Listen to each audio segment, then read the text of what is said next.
complex ideas with a simple message. Because the children's path is so strongly based in universal law and what might be called realities of the universe, many of the teachings are by their very nature quite intellectual and require concentration, and sometimes rereading of sentences, in order to grasp them. I apologize for this, but it can't be helped.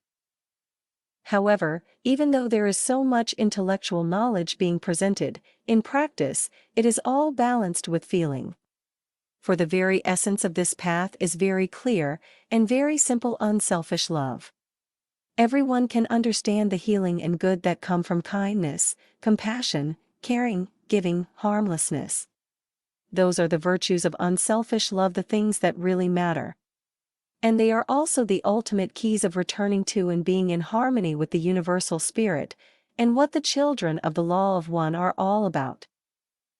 For me, discovering the ancient teachings filled in many holes in my understanding.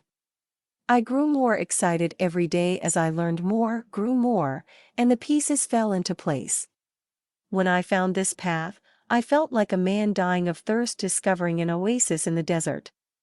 To paraphrase a spiritual concept from Stranger in a Strange Land, as I was given water, I now offer you water. May you drink deep. Coming up against your preconceived beliefs.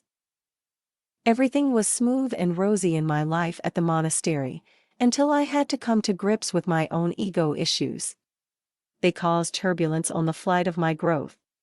I will discuss this later in the book, but to summarize it briefly now, let me put it this way. Long ago, my path led me to realizations that left my previous beliefs in shambles.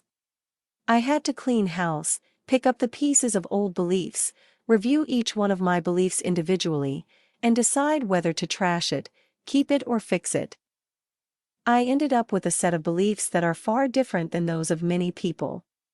As you have read, some of my beliefs are regarding Atlantis and the history of our existence. But you may not believe such a place ever existed, so let's say it didn't.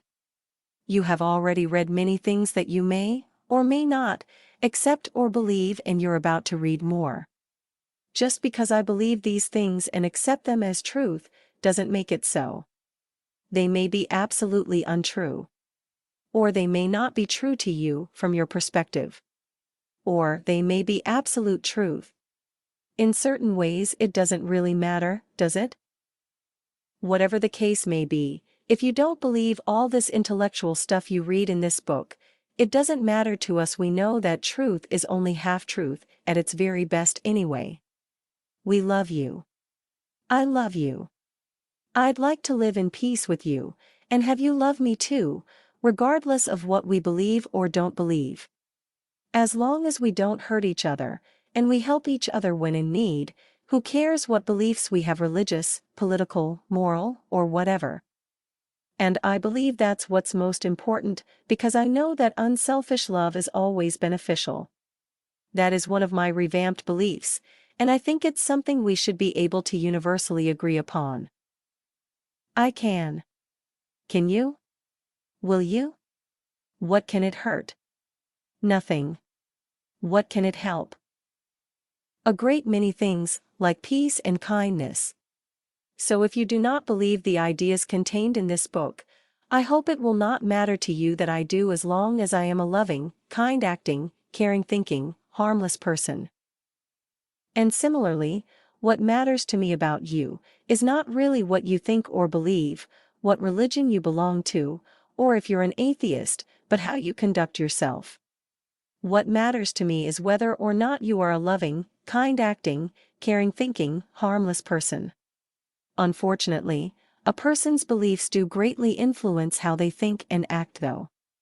So while we are on the subject of beliefs and religion, let's take a closer look at the effects of belief. One day I was struggling with my thoughts. I was having doubts because I was having a hard time with my ego. It wasn't the first time, and it wasn't going to be the last time. But as I was sitting in the garden questioning my beliefs, and trying to sort some things out, Anastasia came by and told me I should go see Zane, because I seemed upset. I reluctantly acknowledged her advice, slowly got up, and went off to find him.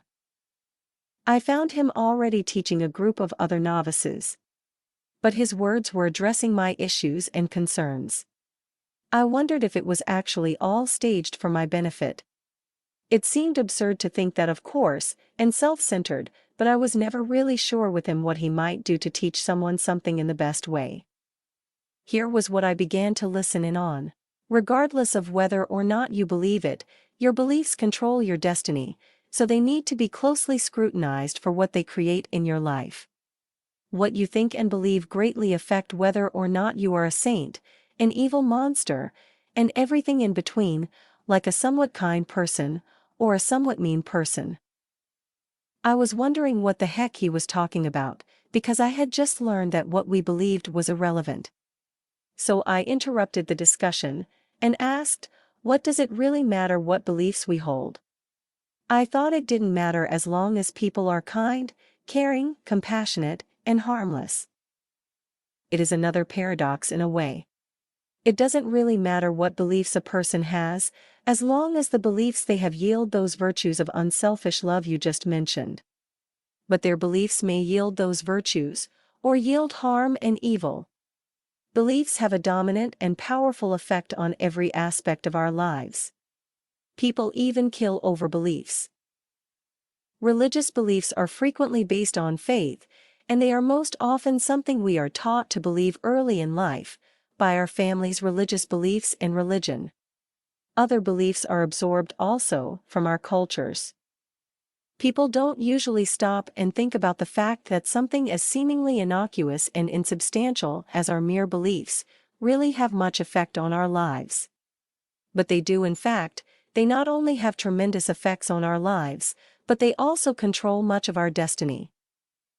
How can this be that just an idea, a belief, controls our destiny? A belief itself is but an idea, it has no real substance. But we act based upon our beliefs. The actions we take because of our beliefs have effects. And only the effects, the results of those actions, are things we can see, feel, and grasp. This is very important to realize. Because the effects of our actions, which result from our beliefs, are precisely the things that can be used to determine the value, good or bad, of any given belief. For instance, if you are kind to me because you believe we are all brothers and sisters, your kind actions are something real, something we can both know is good. Kind actions are transcendent of language, culture, and whatever you or I may believe is spiritual truth. Likewise, if you are cruel to me because of a belief, I will know it is a bad belief. These are obvious examples, of course, and the results of many beliefs may be not so clear-cut. Nevertheless, all beliefs subsequently generate their own thoughts and actions, good or bad. So what should we believe for the greatest good for ourselves and the world? Unselfishly loving all beings is a belief of the children of the law of one, and the essence of the teachings. Caring about others, compassion, and kindness are qualities of unselfish love. If these are things we can all agree are good, then unselfish love can be used as a common, or universal, measuring stick of goodness. And if unselfish love is the result of true spirituality, these virtues can also be used as the measuring stick of spirituality. Such a measuring stick can be used to compare the manifestations of any belief, and thus compare the value of any belief. So we should analyze and compare the effect of our beliefs? Of course. Most people don't even think about what they are creating as a result of their beliefs. Do your beliefs further the manifestations of unselfish love, or inhibit the manifestations of unselfish love? Do they breed anger, hatred, and harm, or tranquility, love and healing? Do they make for a better life, or a worse life? Do they make for a better world for others, or a worse world? People have used their beliefs, and been driven by their beliefs, to hurt and murder those with different beliefs. It can be over different beliefs about economics, race, religion. You name it and people will kill over it. What insanity! Why? the teachings make it clear that the primary culprit is our separateness from universal consciousness and God. And regardless of the teachings, isn't it obvious? Separateness gives most all people of the world the basis for their belief in the illusion that we are separate beings, not one being manifesting itself in many forms. This separateness then spawns differences and selfishness. How much harm has been done in the names of God, country, or tribe? How much horror and pain has been inflicted because someone has a different racial, national, tribal, class, or religious belief? More than we can really grasp with our limited brains. He was through talking for the moment. Zane was a very intense being, and when he spoke intensely, I almost felt like I was getting punched in the stomach. As he got up and left the room, we all sat silent, moved, shaken up a bit, and remained in deep thought about his words for some while. Any individual who wants to grow, attain enlightenment, or be a really good person, must completely reevaluate their beliefs in the light of the effects those beliefs have, where they came from, and why. So in the chapter on subconscious programming and beliefs, we will explore the teachings on these subjects in depth.